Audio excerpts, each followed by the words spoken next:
ભાજપ પ્રદેશ નિરીક્ષકો દ્વારા સેન્સ પ્રક્રિયા હાથ ધરાયા બાદ પ્રદેશમાંથી આવેલા મેન્ડેટ જિલ્લા ભાજપ પ્રભારીએ ખોલ્યા હતા।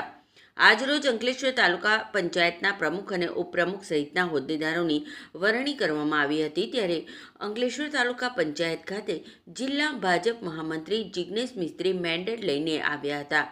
ભારતીય જનતા પાર્ટી દ્વારા અગાઉ જાહેર કરાયેલા મેન્ડેટ અનુસાર પ્રમુખ પદ માટે કોમ્પ્યુટર એન્જિનિયર વિવેક બરડીવાલા તથા ઉપપ્રમુખ પદ માટે યોગિતા દેવધરાના નામ રજૂ કરવામાં આવ્યા હતા।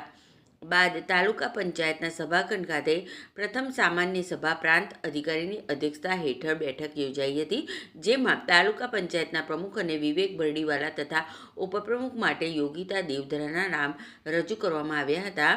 આ ઉપરાંત તાલુકા પંચાયતના કારોબારી અધ્યક્ષ તરીકે કિરીટ માસ્ટર તથા દંડક તરીકે સેજલસિંહ વાંસિયાના નામની પણ વરણી કરવામાં આવી હતી।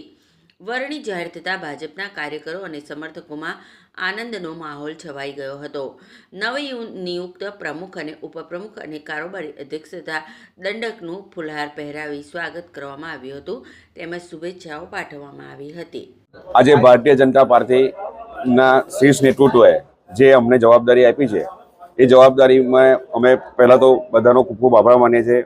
અમારા પ્રદેશના જગદીશભાઈ વિશ્વકર્મા સાહેબ, સીએમ સાહેબ, અમારા મુખ્યમંત્રી છે, અમારા યુવા અમારા નેતા હર્ષભાઈ સંઘવી સાહેબ, ઉપમુખ્યમંત્રી તથા ભરૂચ જિલ્લાના અમારા ગુજરાત રાજ્યના પાણી પુરવઠાના અમારા સહકાર મંત્રી અને અમારા અંકલેશ્વર તાલુકાના ધારાસભ્ય શ્રી ઈશ્વરસિંહ પટેલ સાહેબ, જે અમારા હંમેશા દિશાસૂચક રહ્યા છે, તથા ભરૂચ જિલ્લાના ભરૂચ જિલ્લાના મહામંત્રીશ્રીઓ તથા અંકલેશ્વર તાલુકાના પ્રમુખ મહામંત્રીશ્રીઓનો અમારે ખૂબ ખૂબ આભાર માનીએ છીએ। અને આજના દિવસે અમે જે ભારતીય જનતા પાર્ટી જે વિકાસની ગતિ જે કામ કરે છે એ વિકાસની ગતિ જન જન સુધી અમે પહોંચાડીએ એવી ભાવના સાથે દરેક અમે બધી ટીમ સાથે રહીને અમે કામ કરશું। આજરોજ તારીખ 25 મે 2026ના રોજ અંકલેશ્વર તાલુકા પ્રમુખના નવા પ્રમુખ તરીકે વિવેક બરડીવાલા તથા ઉપપ્રમુખ તરીકે યોગિતાબેન દેવધરાની નિમણૂક કરવામાં આવે છે। Thank you.